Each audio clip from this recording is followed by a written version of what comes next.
Welcome back, guys! This time, we'll be discussing the mysteries of the fourth generation of Pokemon games, Pokemon Diamond, Pearl, and Platinum.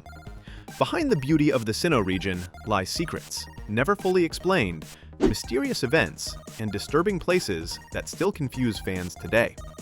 Some of these enigmas have been forgotten over time. Others have given rise to incredible theories. Are you ready to discover the truth? Alright, let's get started. Old Chateau.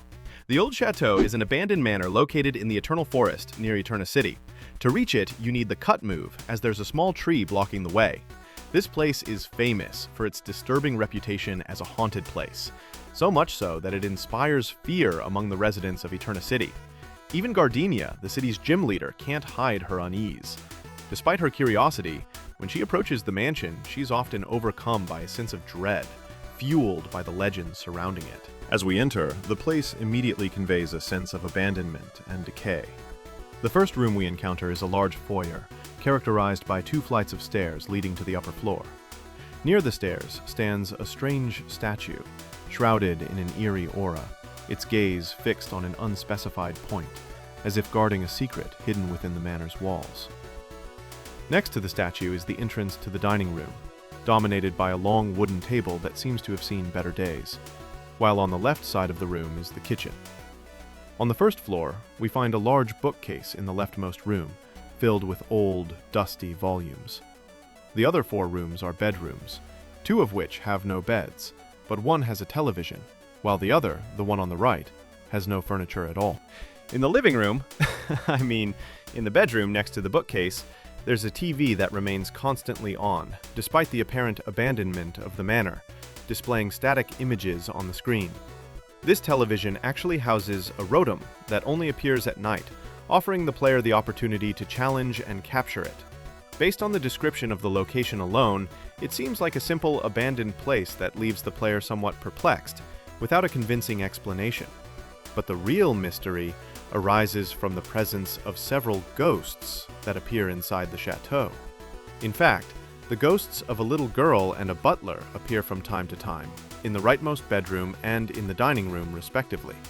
Interaction with the characters is impossible, as the 2 characters will float around and then disappear immediately afterward. The little girl appears in the far right room when the player enters the room to their left. When this happens, the ghost looks left toward the player and then moves toward the exit, never to be seen again. The butler, however, appears sitting across the dining room table when the player enters. As the player moves forward, he begins to move left until he disappears from the frame, as if heading for the kitchen, where he never appears.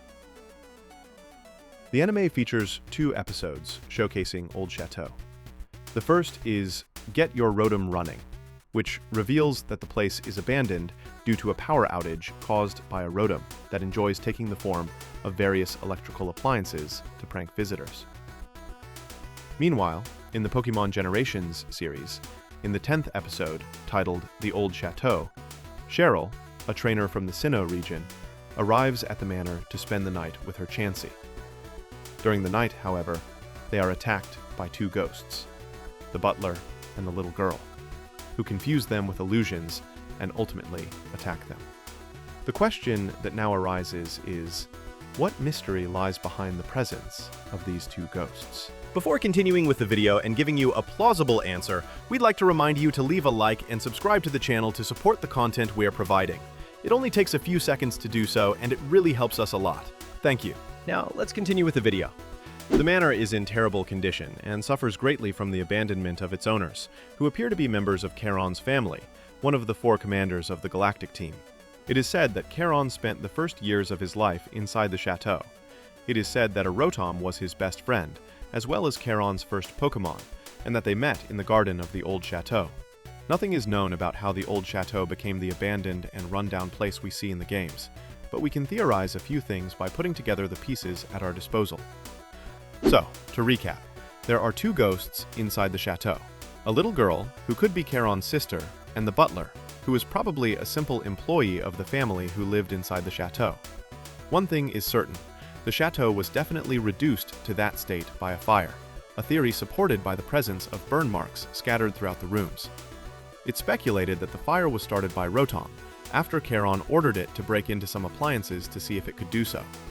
After several attempts with various appliances, Charon suggested trying a microwave, and it was with this appliance that Rotom had a problem, likely causing a short circuit and setting the chateau ablaze.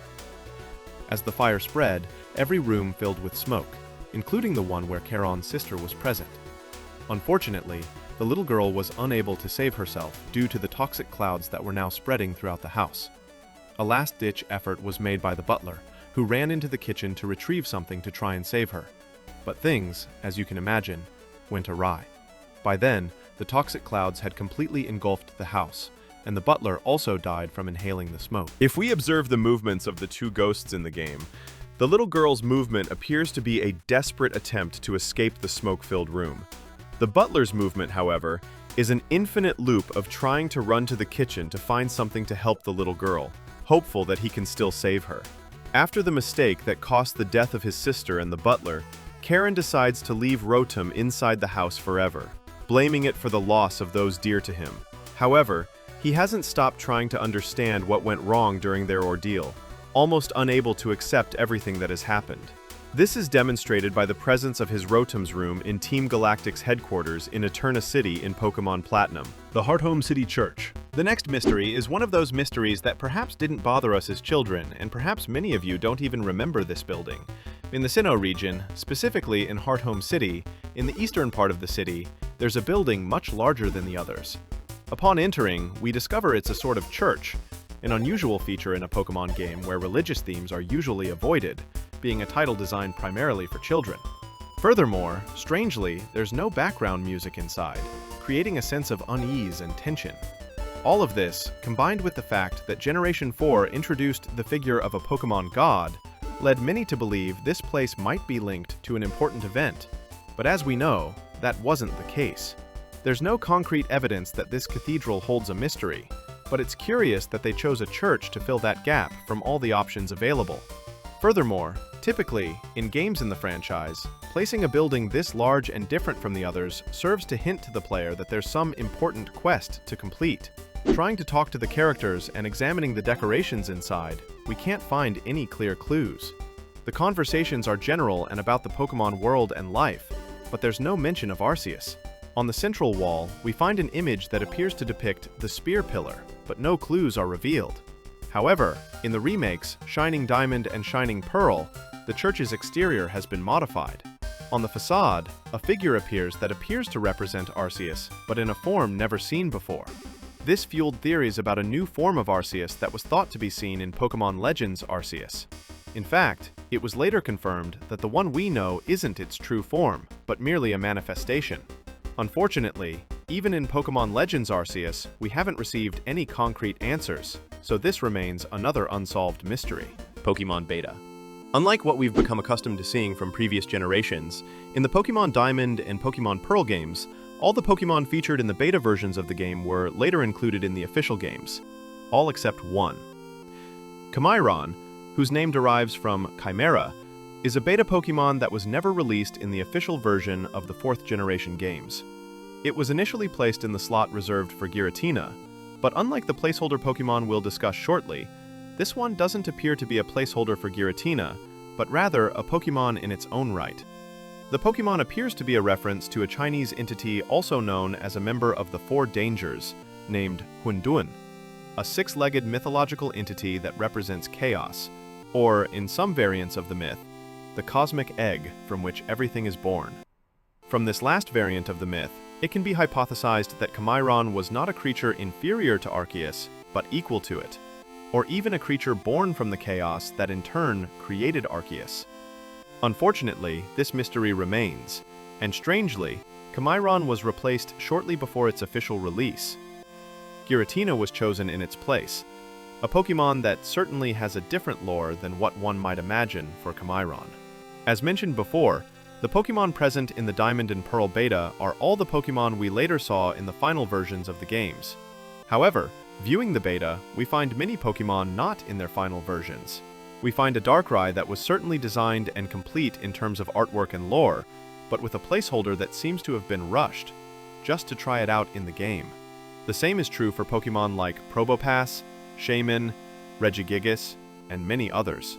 We then have a category of Pokemon with more elaborate in-game sprites that are very close to their final versions, but were revised and modified at the last minute before release. A redesign of the evolutionary line featuring Gible, Gabite, and Garchomp is immediately noticeable. The designs of Gible and Gabite, which initially stood on all fours, and only in Garchomp's final evolutionary stage did they become a bipedal Pokemon. The orange body color was later changed to the version we know them as today, and details were added to the body that were not initially present in the early versions. Many fans love this beta evolutionary line. Which do you prefer, the beta version or the final version? Okay, now that we're done with Generation 4, let's move on to Generation 5. Genesect. Genesect is a bug and steel-type mythical Pokemon from Generation 5. Its Pokédex entry in the Black and White games describes it as an ancient bug-type Pokemon modified by Team Plasma, who significantly enhanced its bat cannon.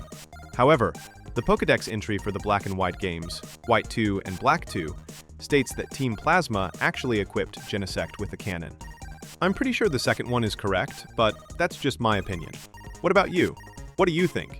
Did the Plasma team assemble the cannon, or was it assembled by someone else, perhaps in the distant past?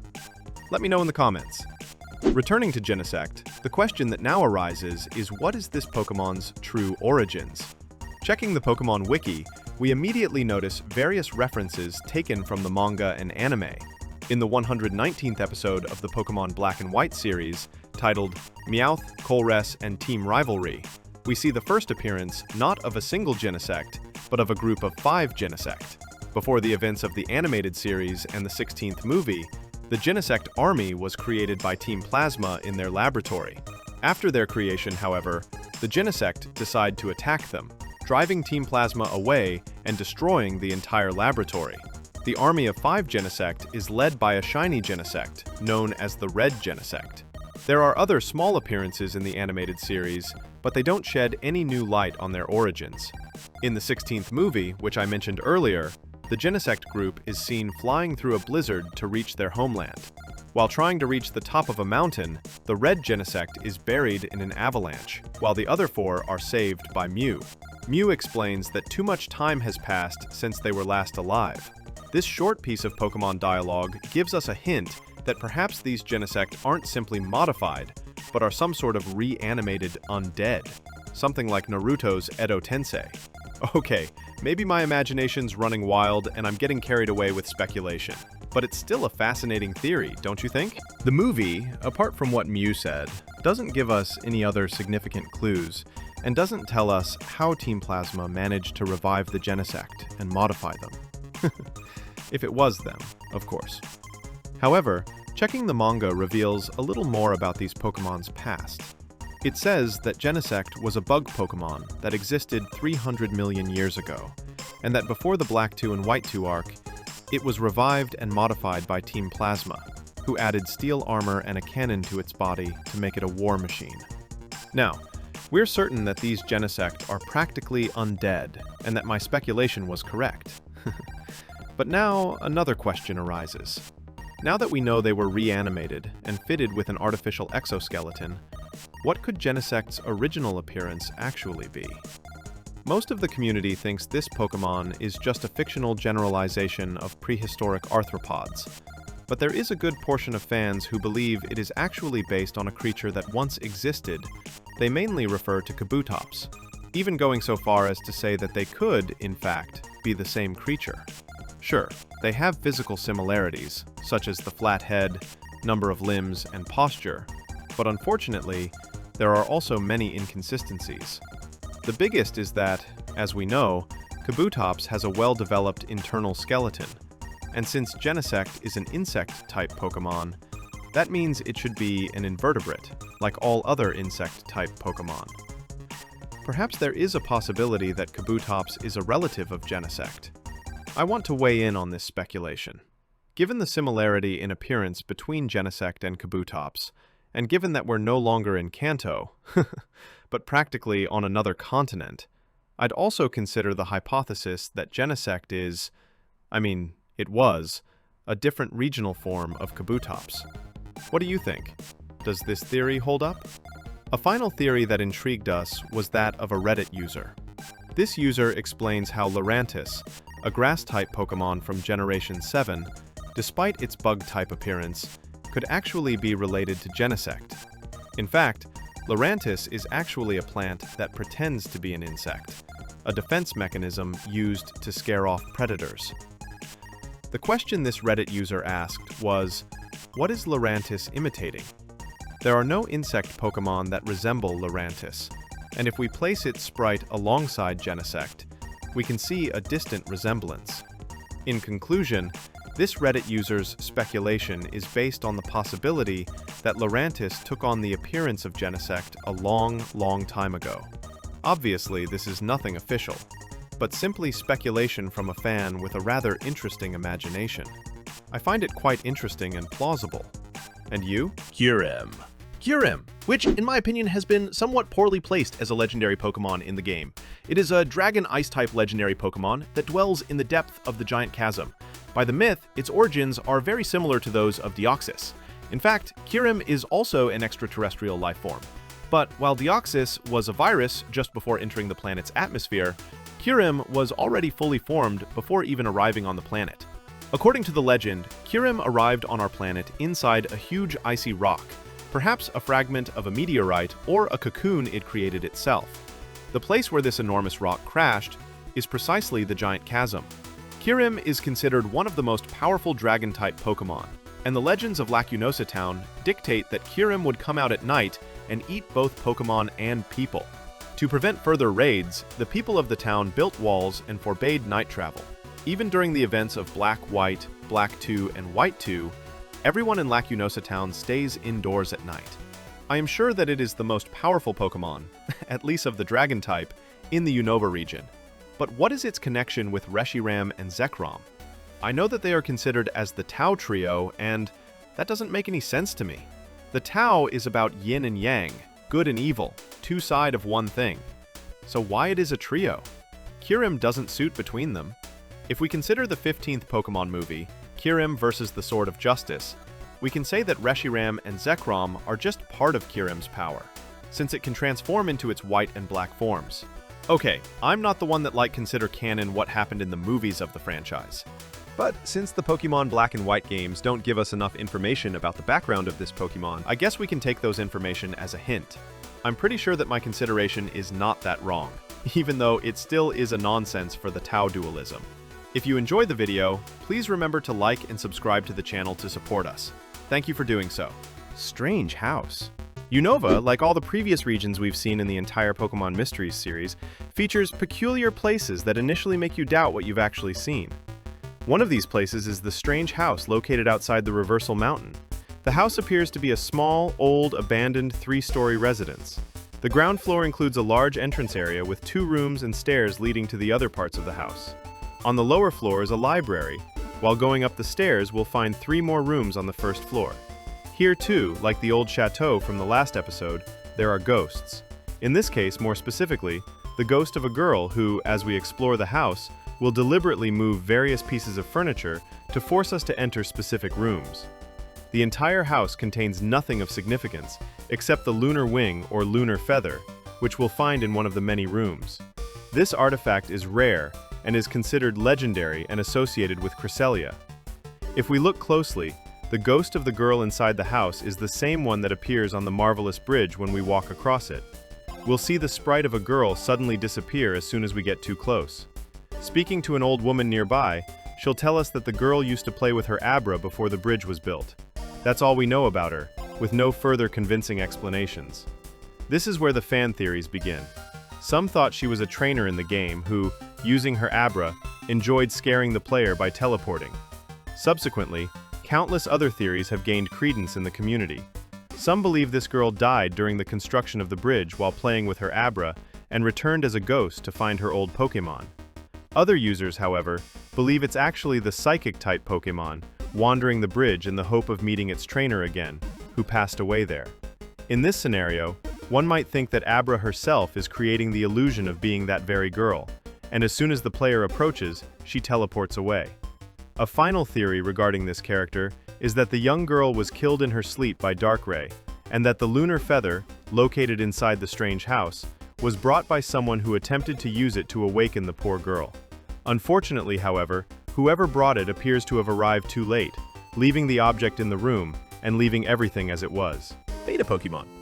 The 5th generation, unlike all the previous generations, doesn't bring many Pokemon or concepts discarded during the game's development. Unova does feature completely new Pokemon, but they're all new designs or reinterpretations of older Pokemon, like Audino, extremely similar to previously created Pokemon. I don't have to tell you which Pokemon I'm referring to, I assume. Let's get back to the concept. Dino's evolutionary line was initially inspired by tanks. In a 2010 interview, it was explained that an element of the initial concept remained in the final 2 evolutions of the evolutionary line. Indeed, you can see striped patterns that were actually inspired by tank treads. Another Pokemon that initially had a different concept is Stunfisk. Initially, the Pokemon was a water-electric type with a blue coloration. It was later changed to an electric ground type with the brown coloration that would later appear in the final games. Litwick's evolutionary line was initially conceived as a simple flame that would later evolve into a candle. However, it was decided to start directly with the candle shape to make the design more recognizable and consistent. Created by James Tarner, these Ice-type Pokemon are inspired by ice cream and follow a similar evolutionary pattern to Ductrio and Magneton.